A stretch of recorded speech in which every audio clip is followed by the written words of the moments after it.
దేవుడు తన స్వరూపమందు నరుని సృజించెను. దేవుని స్వరూపమందు వారిని సృజించెను. స్త్రీని గాను పురుషుని గాను వారిని సృజించెను. దేవుడు వారిని ఆశీర్వదించెను. ఎట్లనగా, మీరు ఫలించి అభివృద్ధి పొంది విస్తరించి భూమిని నింపమన్నాడు. అంటే మానవుడు ఏం చేయాలంటే ఈ యొక్క లోకంలో ఫలించాలా. మన పొలాలలో చెట్లు నాటుతూ ఉన్నాం, పత్తి కానీ మిరప కానీ లేకపోతే బత్తాయి చెట్లు కానీ నిమ్మలు కానీ నాటుతూ ఉన్నాం. ఉదయం లేచిన దగ్గర నుంచి దానికి నీరు కడుతూ ఎరువేస్తూ దున్నిస్తూ అనేక విధాలుగా ఆ యొక్క రైతు కష్టపడుతూ ఉంటారు. అది ఎలాగూ రావాలా? ప్రతి దినము కూడా ఫలించేదిగా ఉండాలా ప్రియులారా. ఫలించకపోతే ఎందుకు ఇది పనికిరాంది తీసివేద్దామన్నటువంటి ఆలోచన అనేది వస్తూ ఉంటున్నది. అలాగనే దేవుడు ఏమన్నాడో తెలుసా? ఆదామును అవ్వను సృష్టించినప్పుడు, వారిని ఏదైనా తోటలో ఉంచినప్పుడు దేవుడు వారిని ఎట్లా ఆశీర్వదించాడంటే, మీరు ఫలించి అభివృద్ధి పొంది విస్తరించి భూమిని నింపమన్నాడు ప్రియులారా. ఏంటి? భూలోకంలో ఉన్నటువంటి ఇన్ని కోట్ల మంది ఒక్క ఆదాము ద్వారా, ఒక్క అవ్వ ద్వారా ఇన్ని కోట్ల మంది భూప్రపంచమంతా కూడా ఉన్నారు అంటే సృష్టికర్త యొక్క ఆలోచన ఎలా ఉన్నది ఒకసారి ఆలోచన చేయండి. నీ పట్ల, నా పట్ల, నీ కుటుంబం పట్ల, నా కుటుంబం పట్ల.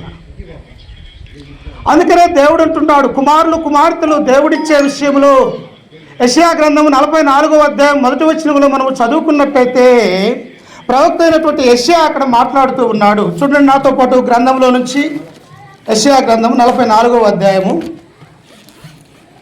1వ వచనాన్ని చదువుకుందాం. అయినను నా సేవకుడైన యాకోబు, నేను ఏర్పరచుకున్న ఇశ్రాయేలు వినుము. చాలమ్మా. ఏమంటూ ఉన్నాడు ప్రవక్త అయినటువంటి యెషయా ఇశ్రాయేల్ ప్రజలతో? నా సేవకుడైనటువంటి యాకోబు. ఎవరి యొక్క యాకోబు? మోసగాడు ప్రియుల. తన అన్నని తన తండ్రిని మోసం చేసినటువంటి వాడు యాకోబు. కానీ తర్వాత కాలంలో తండ్రి మాట ఉన్నటువంటి యొక్క యాకోబు తన యొక్క మేనమామ దగ్గరికి వెళ్ళి మార్గమధ్యములో దేవుని చేత బోధింపబడినటువంటి వాడై దేవుని చేత ఆశీర్వదించబడినటువంటి యొక్క యాకోబు తర్వాత కాలంలో దేవుడు ఏమన్నాడో తెలుసా? ఇశ్రాయేలు నా కుమారుడు అన్నాడు ప్రియుల. మొదటి స్థితి ఏమో భయంకరమైనటువంటి స్థితి, తర్వాత స్థితి ఎలాంటిది? ఆశీర్వదించబడినటువంటి వాడిగా యొక్క యాకోబుని మనము చూస్తూ ఉన్నాం. అందుకని ఇక్కడ ప్రవక్త దేవుడైనటువంటి తండ్రి అయినటువంటి దేవుడు యెషయా ప్రవక్తతో తెలియజేస్తూ ఉన్నాడు, నా సేవకుడైనటువంటి యాకోబు. చూడండి అక్కడ కింద వచనంలో ఇంకా ఏమని ఉంటుంది? నేను ఏర్పరచుకున్న ఇశ్రాయేలు వినుము. ఏం చేయాలంట? మానవులుగా, తల్లిదండ్రులుగా ఈ లోకంలో మనము వినాల ప్రియుల. ఈనాడు వినమంటే వినరు, కానీ మాట్లాడమంటే కొన్ని గంటల తరబడి మాట్లాడేవారు ఉన్నారు. కానీ దేవుడు ఏమంటూ ఉన్నాడో తెలుసా? మొదట నా యొక్క మాటలు వినమంటూ ఉన్నాడు దేవుడు. రోమీలకు రాసినటువంటి పత్రిక 10:17లో ఏమంటాడమ్మా? కాగా వినుట వలన విశ్వాసము కలుగును, వినుట క్రీస్తు గురించిన మాట వలన కలుగును అంటాడు. అంటే ఏం వినాలి? నీ యొక్క చెవులలో, నీ యొక్క హృదయంలో, నీ యొక్క మనస్సులలో ఏముండాలంట? దేవుని యొక్క మాటలు వినాలని దేవుని యొక్క గ్రంథం సెలవిస్తూ ఉన్నది. అందుకనే ఇశ్రాయేలు యొక్క ప్రజలు దేవుని యొక్క మాటలు వినక అనేక మంది కూడా 12 గోత్రాలు కలిగినటువంటి వారు 2 రాజ్యాలుగా, ఒకరేమో షోమ్రోన్లో 10 గోత్రాలతో రాజ్య పరిపాలన చేస్తూ ఉంటే, మరొకరు వచ్చేసి ఒక యోధా గోత్రమైనటువంటి యెరూషలేములో రాజ్య పరిపాలన చేస్తూ ఉన్నప్పుడు వారికి ప్రవక్తలు వారి వద్దకు పంపించారయ్యా, నా మాటలు వినండి వినండి అని చెప్పేసి ప్రవక్తలు అనేక మార్లు ఆ యొక్క రాజ్యాలకి తెలియజేసినటువంటి వారిగా మనము చూస్తూ ఉన్నాం. అందుకని ఇక్కడ అంటున్నాడు, ఓ ఇశ్రాయేలు వినుము. నేను చెప్పే సంగతులు వినకపోతే నీ హృదయంలో నా మాటలు ఉండవు. నేను చెప్పే సంగతులు నీవు ఆలకించకపోతే సృష్టికర్త అయినటువంటి దేవుడు నీవు గుర్తించలేవు. అందుకే ఏమంటూ ఉన్నాడు? వినాలంటూ ఉన్నాడు. అందుకనే ఈ సమయంలో చూడండి, యాకోబు రాసినటువంటి పత్రిక 1వ అధ్యాయం 19వ వచనంలో మనము చదువుకుంటే ఒకసారి చూడండి. యాకోబు రాసినటువంటి పత్రిక 1వ అధ్యాయము 19వ వచనంలో ఒకసారి యాకోబు గారు మనకు ఏమని సెలవిస్తూ ఉన్నాడో చూడండి ఒకసారి. నా ప్రియ సహోదరులారా, మీరు ఈ సంగతి ఎరుగుదురు కనుక ప్రతి మనుష్యుడు వినుటకు వేగిరపడువాడును మాటలాడుటకు నిదానించువాడునై ఉండాలి. ఏం చేయమంటూ ఉన్నాడు గ్రంథంలో దేవుడు మనల్ని? ప్రతి మనుష్యుడు, పెద్దోడు లేదు, చిన్నోడు లేదు, పెద్ద కులం అని లేదు, చిన్న కులం అని లేదు, లోకంలో ఉన్నటువంటి మానవులందరూ కూడా ఒక్కటే. కాబట్టి ఇక్కడ యాకోబు అంటూ ఉన్నాడు, కాగా నా ప్రియ సహోదరులారా, మీరు వినుటకు ఏం చేయాలంట? వేగిర పడాలి. ఈరోజు సేవకుడు ఏం చెబుతాడు? స్వార్థికుడు నా యొక్క కుటుంబానికి వస్తూ ఉన్నారు, ఏ వాక్యం బోధిస్తారు, ఎలా బోధిస్తూ ఉన్నారు, దేవుని యొక్క గ్రంథంలో ఉన్నటువంటి మాటలు ఎలా ఉన్నాయి, నాకు ఎలా ఉన్నాయి, నా యొక్క హృదయంలో దాచుకుంటున్నానా, లేకపోతే ఈ యొక్క చెవులు విని ఈ చెవులో వదిలివేస్తూ ఉన్నానా అని మనం ఏం చేయాలంట? మన యొక్క హృదయాన్ని పరీక్షించుకోవాలి ప్రియులారా. ఎందుకు హృదయాన్ని పరీక్షించుకోవాలా? ఇర్మియా గ్రంథకర్త అంటాడు, హృదయం అన్నిటికంటే మోసకరమైనది, అది బహు ఘోరమైన వ్యాధి. ఎందుకు? మానవులో ఉన్నటువంటి ప్రతి మనుషుల్లో ఏముంటాయంట? గలతీయులకు రాసినటువంటి పత్రిక 5వ అధ్యాయం 19వ వచనంలో మనం చదువుకుంటూ ఉన్నప్పుడు మానవుల్లో ఉన్నటువంటి అనేక విషయాలు యొక్క హృదయంలోనే ఉంటాయన్నటువంటి విషయాన్ని చూస్తాం. అందుకనే ప్రభు అన్నాడు, హృదయం నిండిన దాన్ని బట్టి నోరేం చేస్తుందంట? మాట్లాడు. హృదయంలో ఏదైతే ఉన్నదో, హృదయంలో దేన్నైతే ఉంచుకున్నావో, హృదయంలో దేవుని యొక్క వాక్యం అయితే ఉంటే నీ యొక్క మాట ఎలా ఉంటుంది? దేవుని యొక్క గ్రంథంలో ఉన్నటువంటి మాటలు పరిశుద్ధమైనటువంటి మాటలుగా ఉన్నాయి. అందుకని రాత్రి వేళ సమయంలో ప్రియులారా, దేవుడు ఏమంటూ ఉన్నాడు? నిన్ను సృష్టించలో దేవుని యొక్క ఉద్దేశం ఉన్నదని రాత్రికాల సమయంలో మనం జ్ఞాపకం చేసుకుంటూ ఉన్నాం. తల్లిదండ్రులుగా ఉన్నటువంటి మనము మన పిల్లల విషయంలో ఈ లోకములో ఇప్పటికే భయంకరమైనటువంటి పాపములో మునిగిపోతూ ఉన్నది లోకము. ఇట్టి లోకంలో పిల్లల్ని పెంచాలంటే తల్లిదండ్రులకు పెద్ద సవాలుగా మారుతూ ఉన్నది. ఇంతకుముందు ఒక 20 సంవత్సరాలు దాటిన తర్వాత వినకుండా పోయేవారు, కానీ ఇప్పుడు ఎప్పటి నుంచి వింటం లేదో తెలుసా? 7-8 సంవత్సరాల నుంచే తల్లిదండ్రుల యొక్క మాట పిల్లలు వినటం లేదు. వారి ఇష్టానుసారమైనటువంటి జీవితాన్ని జీవిస్తున్నట్టుగా మనం చూస్తూ ఉన్నాం. అందుకనే ఈ రాత్రికాల సమయంలో ఒక తల్లిదండ్రులను చూసి మనము ఆలోచించబోతూ ఉన్నాం. అయా, పిల్లలు పుడితే ఎలా పెంచాలో వారిని, మా యొక్క గర్భంలో నీ యొక్క కుమారుడుగా కుమార్తెగా మాకు ఇస్తే వారిని ఈ లోకంలో మేము ఎలాగ పెంచితే నీకు ఇష్టమైనటువంటి కుమారుడుగా కుమార్తెగా ఉంటారు అన్నటువంటి విషయాన్ని ఈ గ్రంథంలో నుంచి మనం ఆలోచన చేయబోతూ ఉన్నాం. ఎందుకో తెలుసా ప్రియులారా, దేవుని యొక్క మాట వినుట మనకు శ్రేష్టము అన్నటువంటి విషయాన్ని మన యొక్క గ్రంథం మనకు సెలవిస్తూ ఉన్నది. అందుకనే చూడండి ఒకసారి సమూయేలు గ్రంథము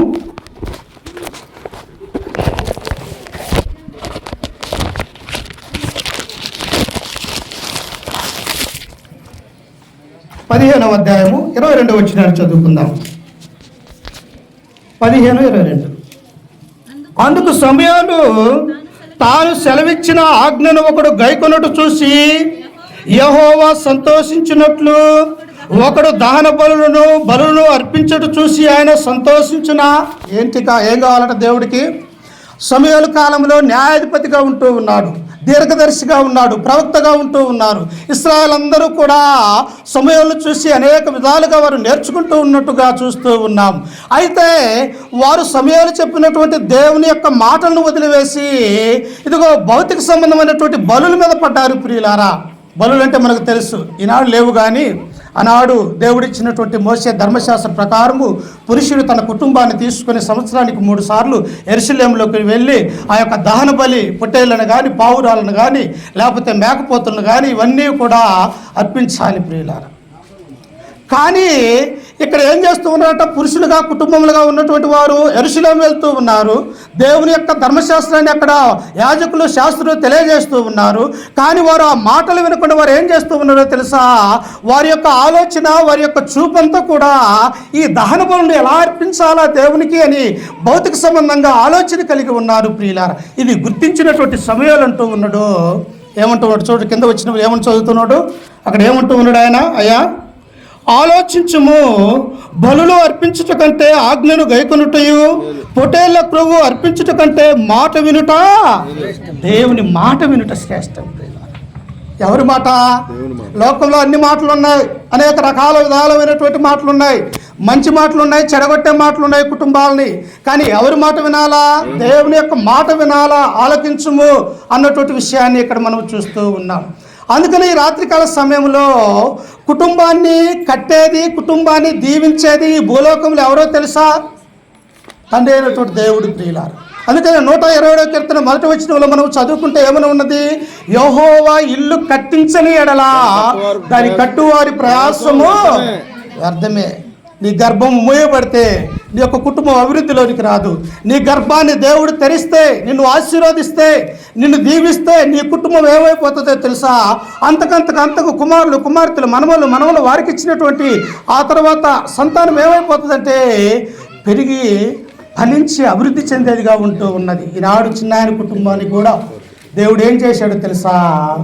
ఫలించాడు ప్రియుల. 7 కుమారులు, 1 కుమార్తె, మనవరాళ్ళు. ఈ రీతిగా దేవుడు ఎంత అద్భుత రీతిగా ఆయన యొక్క ఆశీర్వాదాలు యొక్క కుటుంబాల మీద ఉన్నాయో మనం అర్థం చేసుకోవాలా. అందుకనే దేవుడిచ్చినటువంటి ఈ కుమార్తెల్ని ఎలాగ పెంచాలా, ఎలా పెంచగలిగితే దేవుడు ఇంకను ఆత్మ సంబంధంగా ఆశీర్వదిస్తాడు అన్నటువంటి విషయాన్ని మనము చూస్తే చూడండి నాతో పాటు పరిశుద్ధ గ్రంథంలో నుంచి లూకాసు వార్త 2వ అధ్యాయము, లూకాసు వార్త 2వ అధ్యాయము 41వ వచనాన్ని చదువుకుందాం. పస్కా పండుగనప్పుడు ఆయన తల్లిదండ్రులు ఏటేటా యెరూషలేముకు, చూసారా నేను చెప్పాను మొదటిగా ఏమన్నానమ్మా, ప్రతి పురుషుడు తన యొక్క భార్యను తీసుకుని సంవత్సరానికి 3 సార్లు యెరూషలేము యొక్క దేవాలయానికి వెళ్ళి దేవునికి బలులు అర్పించాలి ప్రియులారా. ఉన్నటువంటి వారేమో పొట్టేలను అర్పిస్తారు, లేనటువంటి వారేమో జత గువ్వలనైనను పావురాలను అక్కడికి వెళ్ళి అర్పించేవారిగా ఉన్నారు. ఇక్కడ చూసినట్టయితే ప్రియులారా, యేసు క్రీస్తు యొక్క తండ్రిగా ఉన్నటువంటి మరియమ్మ యోసేపు ఏం చేస్తూ ఉన్నదంటే అక్కడ పస్కా పండుగనప్పుడు ఆయన తల్లిదండ్రులు ఏటేటా యెరూషలేముకు వెళ్ళుచుండువారు. ఆయన 12 ఏళ్ల వాడై ఉన్నప్పుడు ఆ పండుగ ఆచరించుటకై వాడుక చెప్పున వారు యెరూషలేముకు వెళ్ళిరి. ఏది వాడుకంట? ఒక్కొక్కటి పొద్దున్న లేచిన కానించి తిట్టడమే వాడుక. తమ భార్యను పిల్లలను లేకపోతే ఇతరులను నిందించటము, అవమానించటము ఒక్కొక్కడికి అదే పని. కానీ యేసేపుకు మరియమ్మకు ఏం పని ఉన్నదో తెలుసా? తను దేవుడిచ్చినటువంటి కుమారుడు అయినటువంటి యేసుక్రీస్తు వారు 12 సంవత్సరాలు ఉన్నప్పుడు ఆయనను తీసుకొని ఎక్కడికి వెళ్ళారంట? యెరూషలేము యొక్క దేవాలయానికి మరియమ్మ యేసేపు వెళ్ళారు ప్రియులారా. వారికి ఎలా ఉన్నదంట? అది తమ వాడుక చెప్పున. వాడుకంటే బాగా మనం కంకర కొట్టేవాళ్ళము. ఎక్కడన్నా కంకర ఒక టిప్పు ఉండి సుత్తిగి నుండే మాట ఇప్పుడైనా కూడా ఒక అరమండి కొట్టచ్చు. అంటే మనకి ఏది వాడుక ఉన్నది? కష్టపడి పనిచేసే వాడుక కలిగి ఉంటూ ఉన్నాం. ఒక్కొక్కరు ఉదయం లేచిన దగ్గర నుంచి బైబిల్ గ్రంథాన్ని చదువుకుంటూ ఉంటాం. ఆ బైబిల్ గ్రంథంలో ఉన్నటువంటి లోతైన విషయాలు దేవుడు నేర్పించడానికి అవకాశం ఉంటూ ఉన్నది. అలాగనే ఒక వ్యక్తి ఉన్నతమైనటువంటి చదువులు చదువుకోవాలనేటువంటి ఆశ కలిగి ఉంటుంది. అతను ఏం చేస్తాడమ్మా? మంచి పుస్తకాలను కొని తెచ్చుకొని మంచి ఉద్యోగం పొందుకోవాలని చెప్పేసి జ్ఞానాన్ని సంపాదించుకుంటాడు. అలాగని యొక్క యేసేపు మరియమ్మకు ఏది వాడుకై ఉన్నది? ప్రతి సంవత్సరము దేవాలయానికి వెళ్ళి దేవునికి బలర్పించటం అనేది వాడుకై ఉన్నట్టుగా మనము చూస్తూ ఉన్నాం. అప్పుడు ఏమైందో చూడండి, కింద వచనంలో మనము చదువుకుంటే, ఆ దినమున తీరిన తరువాత వారు తిరిగి వెళ్ళుచుండగా బాలుడైన యేసు యెరూషలేములో నిలిచెను. ఆయన తల్లిదండ్రులు ఆ సంగతి ఎరుగుక ఆయన వరుసలో ఉన్నాడని తలంచి ఒక దిన ప్రయాణము సాగి తమ బంధువులలో నెలవైన వారిలోనూ ఆయనను వెతుకుచుండేది. అమ్మ, పండగంటే ఏం చేస్తామమ్మా? అందరం ఇంటికాడ ఉంటాం. మంచి బట్టలు, కొత్త బట్టలు, మంచి ఇంట్లో ఆహార పదార్థాలు, దేవుని మందిరానికి వెళ్ళాలి. దేవుని సన్నిధిలో ఆరాధించకపోయినా ముందు కొత్త బట్టలన్నీ ఇతరులకు చూపించాలన్నటువంటి ఆలోచన కలిగి పండుగ రోజు ఏం చేస్తాం? మనము అందరము అక్కడికి వెళ్ళి కూర్చుంటూ ఉన్నాం. కానీ దేవుని వాక్యం ఎవరు ఇంటూ చెప్పే మాటలు కానివ్వండి అంటూ ఉంటారు ఇంకా కింద కూర్చొని. కానీ ఇక్కడ ఈ పండుగ దినాలలో యేసేపు మరియమ్మ ఏం చేస్తూ ఉన్నారట? యెరూషలేము యొక్క మందిరానికి వెళ్ళారు తమ యొక్క కుమారుని తీసుకొని. కొన్ని వేల మంది, లక్షల మంది ఆ యొక్క యెరూషలేము యొక్క మందిరానికి వచ్చినప్పుడు యేసేపు మరియమ్మ మరలా తిరిగి ప్రయాణమై ఒక దినమంతా ప్రయాణమై వస్తూ ఉన్నప్పుడు వారి మధ్యలో ఎవరు లేరంట? ఎవరు లేరంట? బాలుడైనటువంటి యేసు తప్పిపోయాడు ప్రియులారా. ఆ తల్లి ఆ తండ్రి అంత వెళ్ళాడిపోవచ్చు. అయ్యో, ఒక దినమంతా ప్రయాణం 12 గంటలు మనం నడిస్తే మన మధ్యలో ఉన్నటువంటి మన మొదటి కుమారుడు అయినటువంటి యేసుక్రీస్తు వారు ఏమయ్యాడు, ఎలా తప్పిపోయాడు, ఎక్కడ తప్పిపోయాడు? నా తల్లి ఆ తండ్రి యొక్క బాధను ఒకసారి ఆలోచన చేయండి ప్రియులారా. అప్పుడు వారు ఏం చేశారంటే బంధువులు అడుగుతాయా మా కుమారుడు ఇక్కడ ఏమన్నా ఉన్నారా అయ్యా అని చెప్పేసి వారిని అడుగుతూ ఉన్నప్పుడు వారందరూ కూడా చూసి అయ్యా మా దగ్గర లేడు అని అన్నప్పుడు అమ్మ ఎక్కడికి వెళ్తాము, ఏ పండగకైతే మనము తప్పిపోయి అక్కడికి వెళ్ళాము, బహుశా అక్కడే తప్పిపోయి ఉండొచ్చు మన కుమారుడు అని వారు ఆలోచన కలిగి తిరిగి 3 దినాల తర్వాత వారు తిరిగి మరలా ఒక దినమంత ప్రయాణము యెరూషలేము యొక్క మందిరానికి వెళ్ళారు. ప్రియులారా, వెళ్ళేసరికి ఆయన ఎక్కడ ఉన్నాడట చూడండి, అక్కడ ఒకసారి ఎక్కడ ఉన్నాడు. 3 దినములైన తరువాత దేవాలయములో బోధకుల మధ్య కూర్చుండి వారి మాటలను ఆలకించుచు వారిని ప్రశ్నలు అడుగుచూ ఉండగా చూసిరే. మా ప్రతి తల్లి తండ్రి ఎప్పుడు సంతోషిస్తారో తెలుసా? స్వార్థికుడు మిటి వెళ్ళి దేవుని యొక్క వాక్యాన్ని నేర్చుకొని మంచి నడవడికలో నడిచినప్పుడు ఆ తల్లిదండ్రులు ఎంతో సంతోషిస్తారు. కానీ ఈనాడు 12 సంవత్సరాలు ఉన్నటువంటి ఈ యొక్క పిల్లల్ని, ఆడపిల్లల్ని కానీ మగపిల్లల్ని కానీ చూస్తూ ఉన్నప్పుడు బహు భయంకరమైనటువంటి పాపములో మగ్గిపోతున్నట్టుగా చూస్తూ ఉన్నాం. 12 సంవత్సరాలు కాల వాడు ఊళ్ళోకి వెళ్ళి సిగరెట్ దాక్కుంటూ వస్తూ ఉన్నాడు, పెద్దలు చూసినప్పుడు వెనక పెట్టుకుంటూ ఉన్నాడు. ఒకవేళ ఇక్కడ చూస్తే స్కూల్లోకి వెళ్ళి తాగుతూ ఉన్నాడు, లేకపోతే ఎవరు లేకుండా ఉంటే ఆ యొక్క ఎవరు లేనటువంటి ఇళ్లలోకి వెళ్ళి సిగరెట్ తాగేవారుగా ఉన్నారు. లేరా అమ్మ? 12 సంవత్సరాలు మన ఊళ్ళో ఎక్కువగా ఉన్నారు. కానీ ప్రభు అయినటువంటి యేసుక్రీస్తు వారు ఎక్కడ ఉన్నాడంట? ఆయన బోధకుల మధ్య కూర్చొని ఉన్నాడు. ఆయన బోధకులు ఎవరు? వారు ధర్మశాస్త్రాన్ని క్షుణ్ణంగా చదివినటువంటి వారు. ఆ యొక్క మోషే ద్వారా సినాయి పర్వతం మీద దేవుడిచ్చినటువంటి ఆ యొక్క ధర్మశాస్త్రము 600 ఆరోగ్యాలు ఏవైతే ఉన్నాయో అవన్నీ కూడా నేర్చుకున్నటువంటి వారు. వారి మధ్యలో కూర్చొని ఈయన ఏం చేస్తూ ఉన్నాడో తెలుసా? వారి యొక్క మాటలు వింటూ ఉన్నారు. ప్రియులారా, ఏం వింటూ ఉన్నారు? ఆయన యొక్క మాటలు వింటూ ఉన్నారు. అసలు ఈయనకు అవసరం ఉందా వారి మాటలు వినటానికి? ఈయన ఎవరు? మత్తయి సువార్త 1వ అధ్యాయము 21వ వచనం చదువుకుందాం. చూడండి, ఎవరైనా అసలు మత్తయి సువార్త 1వ అధ్యాయము 21వ వచనం. ఆమె యొక్క కుమారుని కనును తన ప్రజలను వారి పాపముల నుండి ఆయనే రక్షించును గనుక ఆయనకు యేసు అను. ఎవరమ్మాయనా? లోకరక్షకుడు. నీవు నేను బాకీలు చేసి అప్పులు చేసి లక్షలు చేసి తిరిగి కట్టలేకపోతే ఎవరు కడుతూ ఉన్నారు? సిలువలో ప్రభు అయినటువంటి యేసుక్రీస్తు వారు కడుతూ ఉన్నారు. అందుకనే ఎఫెసీయులకు రాసినటువంటి పత్రిక 2వ అధ్యాయం 1-2 వచనాలు మనము చదువుకుంటే, మీ అపరాధముల చేతను పాపముల చేతను చచ్చిన వారై ఉండగా ప్రభు అయినటువంటి యేసుక్రీస్తుతో మిమ్మల్ని బ్రతికించాడనే మాటను అక్కడ చూస్తాం. అంటే మన అపరాధముల చేత, మన పాపముల చేత దేవుని యొక్క ఆజ్ఞలు అతిక్రమించి ఈ లోకములో ఇంకనూ పాపం చేస్తూ ఉన్నప్పుడు మన పాపానికి ప్రాయశ్చితంగా దేవుడు ఏం చేశాడంట? అమూల్యమైనటువంటి రక్తాన్ని యేసుక్రీస్తును ఈ లోకానికి తన తండ్రి పంపించినటువంటి వాడిగా మనము చూస్తూ ఉన్నాం. అందుకనే క్రీస్తు ఎవరంటే అక్కడ లోకరక్షకుడు అన్నటువంటి విషయాన్ని అక్కడ చూస్తూ ఉన్నాం. కానీ లోకరక్షకుడు బోధకుల మధ్య కూర్చొని వాక్యమైన అవసరం ఉన్నదా? లేదు. ఎందుకు? భూమి పుట్టక ముంచే ఆయన ఉన్నాడు.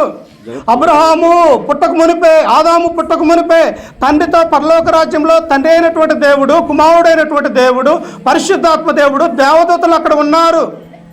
ఈయనకు వాక్యంతో అవసరం లేదు. ఈయనే వాక్యమై ఉన్నాడు. ఏమన్నాడు? యోహాను సువార్త 1వ అధ్యాయం 1వ వచనంలో, ఆది యందు వాక్యం ఉండును, వాక్యము దేవుని యొద్ద ఉండును, ఆ వాక్యము దేవుడై ఉండును. అదే అధ్యాయం 13వ వచనం అంటాడు, ఆ వాక్యమే కృపా సత్య సంపూర్ణంగా మన మధ్య నివసించును అన్నాడు.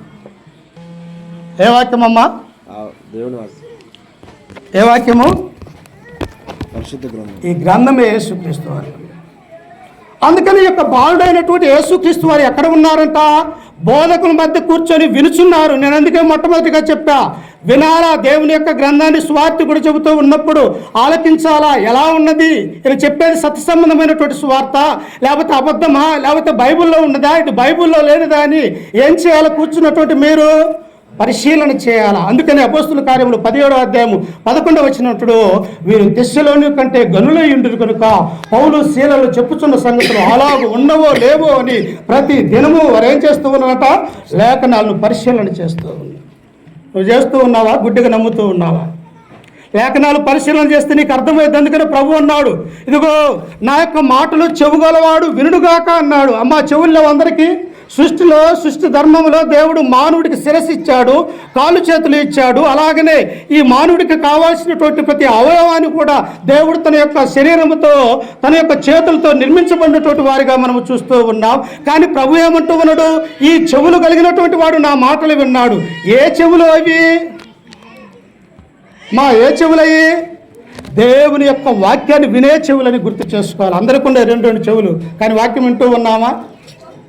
కొన్ని కుటుంబాలలో స్వార్థికుడు బోధిస్తూ ఉన్నప్పుడు మనోళ్ళు అంటారు, ఇంకా ఎంతసేపు అయ్యా నువ్వు చెప్పేదని స్త్రీలు అంటూ ఉన్నారు. ధర్మమా అది? వాక్యం గురించి నీకు తెలుసా? దేవుని యొక్క గ్రంథాన్ని గురించి నీకు తెలుసా? ఒక ఎంఆర్ఓ వస్తే నువ్వు గడగడలాడుకుంటా నీకున్నటువంటి అక్కర్లని, నీకున్నటువంటి బాధని ఆ యొక్క జిరాక్సులు తీసుకుని ఆయన దగ్గర వింటారని చెప్పేసి ఎంతో మౌనంగా ఉండి నీ పని చేసుకోవటానికి ఎంతో విధేయతగా ఉంటావే. లోకరక్షకుడు అయినటువంటి భూమిని, ఆకాశాన్ని, సమస్త మానవాళ్ళని నిర్మించినటువంటి తండ్రి అయినటువంటి దేవుడికి నువ్వు భయపడవా? నీకు భయం ఉంటే ఆ మాటలు వస్తాయి, ఆ స్వార్థికుని ఎదిరించే మాటలు. అందుకని ఇక్కడ ఆయన అంటూ ఉన్నాడు, ఏమంటూ ఉన్నాడు? ప్రసంగి గ్రంథము 5వ అధ్యాయం 1వ వచనంలో మనం చదువుకుంటే, నువ్వు దేవుని మందిరమునకు పోవునప్పుడు నీ ప్రవర్తన ఒక్క మందిరానికి పోయినప్పుడే కాదు, నిన్ను దేవుడు అందరూ చూస్తాడు. నేను చెబుతూ ఉన్నా, బాగా బ్రతకాలా, మంచిగా ఉండాలా, దేవుళ్ళో ఉండాలని నేను చెబుతున్నా. పక్క పోయి సిగరెట్ తాగితే, పక్క పోయి అబద్ధం ఆడితే, పక్క పోయి దొంగతనం చేస్తే నీ బ్రతుకు నాకు తెలియదని నేను అనేవారిగా ఉంటారు. కనుక జాగ్రత్త కలిగి ఉండాలి. అందుకనే ప్రభు అయినటువంటి యేసుక్రీస్తు ఇక్కడ ఏమంటూ ఉన్నాడంటే, బోధకుల మధ్య కూర్చుంటే దేవుని యొక్క మాటలు వింటూ ఉన్నాడు. వినవలసినటువంటి అవసరం ఆయనకు లేదు.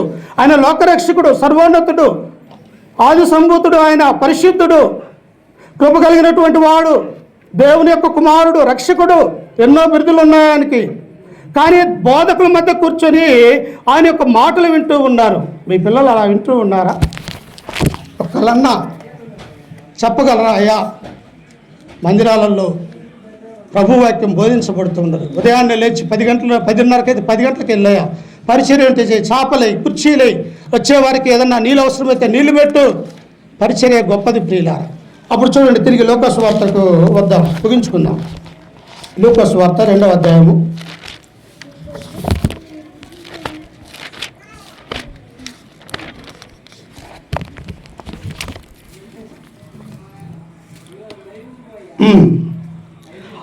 27వ వచనం, 2:47. ఆయన మాటలు వినిన వారందరూ ఆయన ప్రజ్ఞకు, ప్రత్యుత్తరములకు విస్మయం పొందిరి. 12 సంవత్సరాలకే గ్రంథాన్ని మొత్తం తెలియజేస్తూ ఉన్నాడు. ఎలా వచ్చింది? దేనికి?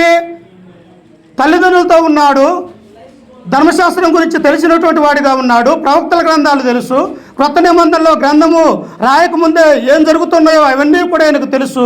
ఈయన మాటలు చెబుతుంటే అక్కడ ఉన్నటువంటి ధర్మశాస్త్రోపదేశకులు, శాస్త్రులు వారందరూ ఏం చేస్తున్నారంటే, ఏంటి 12 సంవత్సరాల వయసు కలిగినటువంటి ఈయన ఎప్పుడో అబ్రహాం గురించి, దావీదు గురించి, సౌలు గురించి, న్యాయాధిపతుల గురించి, ప్రవక్తల గురించి, రాజుల గురించి ఈ విధమైనటువంటి జ్ఞానం ఎక్కడిది అని ఆశ్చర్యపోతూ ఉన్నారు. ప్రియులారా, నీ పిల్లల కట్టి జ్ఞానం ఉన్నదా?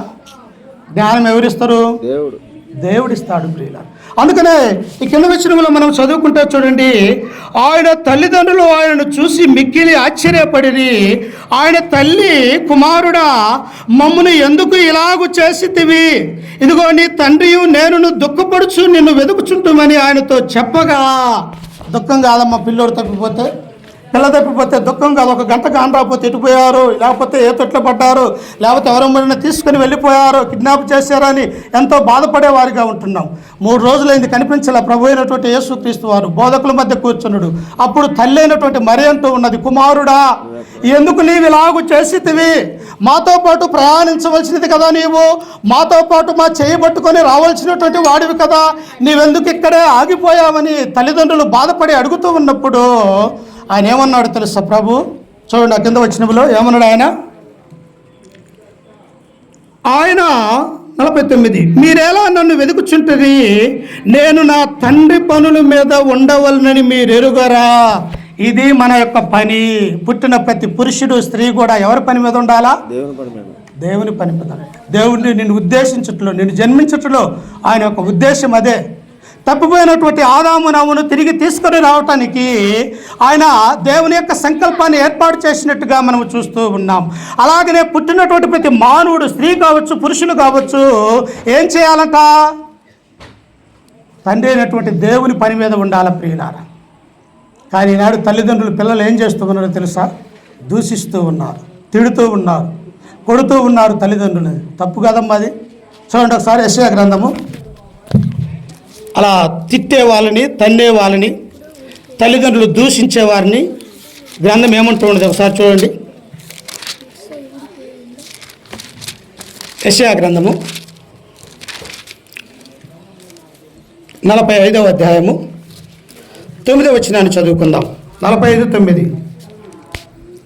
మట్టి కుండ పెంకులలో ఒక పెంకై ఉండి తన్ను సృజించిన వారితో వాదించువానికి శ్రమ. ఎవరమ్మా? మట్టి పెంకుల పిల్లలు. తయారు చేసేవాడు కుమ్మరి. కుమ్మరి ఎవరు? తండ్రిగా ఉన్నాడు. పిల్లలు పెంకులుగా ఉన్నారు. ఈ పెంకులు ఎవరిని అడగకూడదంట? చేసే కుమ్మరి యజమానుడి తండ్రిని అడగకూడదు. అందుకని ఇక్కడ యెషయా అంటూ ఉన్నాడు, మట్టి కుంట పెంకులలో ఒక పెంకై ఉండి తన్ను సృజించిన వారితో వాదించువానికి శ్రమ. తల్లిదండ్రులు వాదించకూడదు, తల్లిదండ్రులు గౌరవించాలని మోసే ధర్మశాస్త్రము నిర్గమకాండము ఆ యొక్క 20వ అధ్యాయంలో ఆ 10 ఆజ్ఞలలో మరి 2వ 3వ ఆజ్ఞగా ఉంటూ ఉన్నది. నీ తల్లిని తండ్రిని సన్మానించు అనే ఆ ఆజ్ఞను ధర్మశాస్త్రం మనకు తెలియజేస్తూ ఉన్నది. అందుకని ఇక్కడ తల్లిదండ్రులతో పిల్లలు ఏం చేయకూడదు? వారిని తిట్టకూడదు, కొట్టకూడదు, వారిని అవమానకరంగా మాట్లాడకూడదు. అందుకనే ఇంకా ఇక్కడ ప్రవక్త అయినటువంటి ఏమంటూ ఉన్నాడు? జిగటమన్ను దాన్ని రూపించు వానితో నీవేమి చేయుచున్నావని అడదగునా? వీనికి చేతులు లేవని నీవు చేసినది నీతో చెప్పదగునా? నీవు ఏమి కనుచున్నావని తన తండ్రితో చెప్పువానికి శ్రమ. అనేక మంది పిల్లలు కలిగినప్పుడు తల్లిదండ్రులు ఏమంటారో తెలుసా? ఎందుకు నువ్వు ఎంతమంది పిల్లలుగా అన్నావు? ఉండటానికి ఇల్లు లేదు, చూస్తే పొలం లేదు, పంచుకుంటే కనీసం మనిషికి ఎకరం కూడా రాదు, అవసరమా? అప్పుడే చేపించుకోకూడదని కుమారులు కుమార్తెలు తండ్రిని అడిగే దుర్మార్గులుగా ఉంటూ ఉన్నారు. వాదించవచ్చమ్మా? శ్రమ అంటూ ఉన్నాడు. పిల్లలకు శ్రమ అన్నటువంటి విషయాన్ని ఇక్కడ చూస్తూ ఉన్నాం. అందుకనే ఎఫెసీయులకు రాసినటువంటి పత్రికలో దేవుడు ఏమన్నాడు? 6వ అధ్యాయం 1 నుంచి 4 వచనాలు మనం చదువుకుంటున్నప్పుడు ఒకసారి చూడండి. తల్లిదండ్రులు ఎలా గౌరవించాలా, ఎలా వారిని చూడాలన్నటువంటి విషయాన్ని అపోస్తలుడైనటువంటి పౌలు గారు ఎఫెసీయులకు రాసినటువంటి పత్రిక 6వ అధ్యాయము 1వ వచనాన్ని చదువుకుందాం. పిల్లలారా, ప్రభువునందు మీ తల్లిదండ్రులకు విధేయులయుండుడి, ఇది ధర్మము. 9 నెలలు నిన్ను మోసి కానీ ఎన్నో అనారోగ్యాలు పాలైనప్పటికీ కూడా నా గర్భంలో ఒక కుమారుడు కుమార్తెలో ఉన్నాడని సంతోషిస్తూ తల్లిదండ్రులు తల్లిని ఇంటికాడ ఉంచి తండ్రి పని చేస్తూ ఆమెకు కావాల్సినటువంటి టాబ్లెట్లు, హాస్పిటల్ అటువంటి అవసరాలు అన్నీ కూడా తండ్రి తీరుస్తూ పుట్టిన తర్వాత 20 ఏళ్ళు వచ్చిన తర్వాత నీవనే మాట ఏమిటి? ఎందుకు నీవు నన్ను కన్నావనా? తప్పు కదమ్మా. అందుకని ఇక్కడ అంటూ ఉన్నాడు, పిల్లలారా మీ తల్లిదండ్రులకు మీరు విధేయులయుండుడి, ఇది ధర్మమే. నీకు మేలు కలుగునట్లు నీ తండ్రిని తల్లిని సన్మానింపుము. నీకు మేలు కలగాలంటే నువ్వు ఎవరిని సన్మానించాలా? నీ తల్లిదండ్రులను సన్మానించాలా. ఊరి మధ్యలో ప్రజల మధ్యలో నీవేమని సెలవిచ్చాలో తెలుసా? నా తండ్రే లేకపోతే, నా తల్లే లేకపోతే నేను ఈ రీతిగా ఈరోజు చదువుకునేవాడిని కాదు. నా తల్లిదండ్రులు మమ్మల్ని పోషించి చదివించకపోతే ఇంత పెద్దవారు అయ్యేం కాదు అని తల్లిదండ్రుల గురించి ఇతరులకు ఏమని చెప్పాలంట? గొప్పగా చెప్పాలా. అందుకనే తల్లిదండ్రులు ఏం చేయాలా? దూషించకూడదు, తిట్టకూడదు, వారిని కొట్టకూడదు, వారిని గౌరవించాలా. సొలొమోను రాజమందిరంలో సింహాసనం మీద కూర్చొని ఉన్నాడు. అక్కడ ఉన్నటువంటి రాజు దగ్గర ఎవరెవరు ఉంటారు? మంత్రులు ఉంటారు, ప్రధానులు ఉంటారు, అధికారులు ఉంటారు, అనేక మంది ఆ యొక్క రాజా సింహాసనం మీద సౌలు ఉన్నాడు. విధవరాలైనటువంటి యొక్క బెత్షెబా సొలొమోను దగ్గరకు వచ్చినప్పుడు మనమైతే ఏమంటామో తెలుసా? బజార్లో బొమ్మకాడ కూర్చుంటే తల్లిగాని వచ్చినే ఇంటికాడ మీ నాన్న పిలుస్తున్నారు రారా అంటే ఏమంటావు? అప్పో వేస్తలే పో అని అంటాం. కానీ రాజుగా ఉన్నాడు, ఇశ్రాయేలు ప్రజలైనటువంటి 12 గోత్రాల వారికి పరిపాలన చేస్తూ ఉన్నాడు. విధవరాలుగా ఉన్నది, దావీదు చనిపోయాడు. ఈ బెత్షెబా రాజసింహాసనం దగ్గరికి వెళ్ళినప్పుడు ఆ యొక్క సొలొమోను రాజుగా ఉన్నటువంటి ఆయన ఏం చేశాడో తెలుసా? ఏం చేశాడమ్మా? ఆ రాజసింహాసనం మీద నుంచి లేచి దిగ్గున లేచాడమ్మా. ఈనాడు తల్లికి లేచేవారు ఉన్నారా కొడుకులు? అసలు తండ్రి మాట వినేవారు ఉన్నారా? లేరు ప్రియులారా. కానీ రాజు ఏం చేస్తూ ఉన్నాడు? సింహాసనం మీద నుంచి పైకి లేచి, అమ్మా ఏం అవసరం వచ్చి నా దగ్గరకు వచ్చావు, ఏం కావాలి నీకు అని చెప్పేసి తన పక్కన ఒక సింహాసనాన్ని వేసి ఆ తల్లిని గౌరవించినటువంటి సొలొమోను మనం చూస్తాం. ఎలా వచ్చింది ఆయనకు ఆ యొక్క జ్ఞానము? తండ్రి నేర్పించాడు. ఎవరు నేర్పించాడు? తండ్రి శిక్షించాలి. తండ్రి శిక్షించని కుమారుడు ఏమైపోతాడు? దుర్మార్గుడైపోతాడు. తండ్రి ఏమో శిక్షించాలా, తల్లి ఏమో దగ్గరకు తీసుకోవాలా, తండ్రి ఏమో భయం చెప్పాలా. తల్లి ఏం చేస్తుంది? కన్నది కాబట్టి ప్రేమ కలిగి ఉంటూ ఉన్నది. తండ్రి ఏం చేయాలా? శిక్షించాలి. ఇది తప్పయా అని. అంటే రెండు సరిసమానంగా ఉండాలి. తండ్రి కొట్టాలా, తల్లి దగ్గరకు తీసుకోవాలా. అప్పుడు కుమారులు కుమార్తెలు ఏమైపోతారంటే మధ్య భాగంలో పెరగటానికి అవకాశం ఉంటూ ఉన్నది ప్రియుల. అందుకనే తల్లిదండ్రులు ఏం చేయకూడదు? వాదించకూడదు, నన్ను ఎందుకు కన్నావు అని. ఎందుకు చెప్పాడు? ఆదికాండం 1:7 మీరు ఫలించి అభివృద్ధి చెంది విస్తరించి భూమిని నింపమన్నాడు. భూమిని నింపాలా? ఎలా? దేవుని యొక్క కుమారులుగా, కుమార్తెలుగా, ఆయనకి ఇష్టమైనటువంటి బిడ్డలుగా ప్రభు అయినటువంటి యేసుక్రీస్తు గురించి తెలుసుకుంటూ ఆయన యొక్క మాటలు విని, ఆ మాటలు విన్నప్పుడు నీ హృదయంలో విశ్వాసం కలుగుతుంది. విశ్వాసం కలిగినప్పుడు మారు మనసు వస్తుంది. మారు మనసు వచ్చినప్పుడు నేను పాపి అని నీ యొక్క హృదయానికి ఘోషిస్తూ ఉన్నది. ఆ పాపి అన్నప్పుడు నువ్వేం చేయాలా? ఏమన్నాడు? అపోస్తుల కార్యం 2:36-44 వచ్చిన చూద్దాం. అయలారా, రక్షణ పొందుటకు నేను ఏమి చేయవలను, మేమేం చేయాలన్నారు. నువ్వు అడుగుతూ ఉన్నావా? నీకు రక్షణ అంటే తెలియదు, బాప్తిసం అంటే తెలియదు, దేవుని యొక్క గ్రంథం గురించే తెలియదు, నువ్వేవి రక్షణ అడుగుతావు? అందుకనే తల్లిదండ్రులు ఏం చేయకూడదు? పిల్లలు వాదించకూడదు. చివరిగా ఒక మాట చదువుకొని ముగించుకుందాం. చూడండి ఒకసారి. అదే యెషయా గ్రంథము, అదే యెషయా గ్రంథము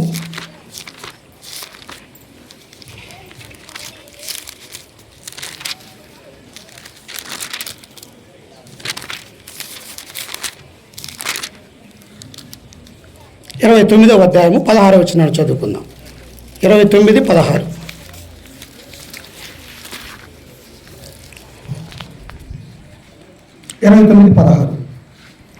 అయ్యో మీరెంత మూర్ఖులు, కుమ్మరవానికి మట్టికి భేదము లేదని ఎంచదగునా.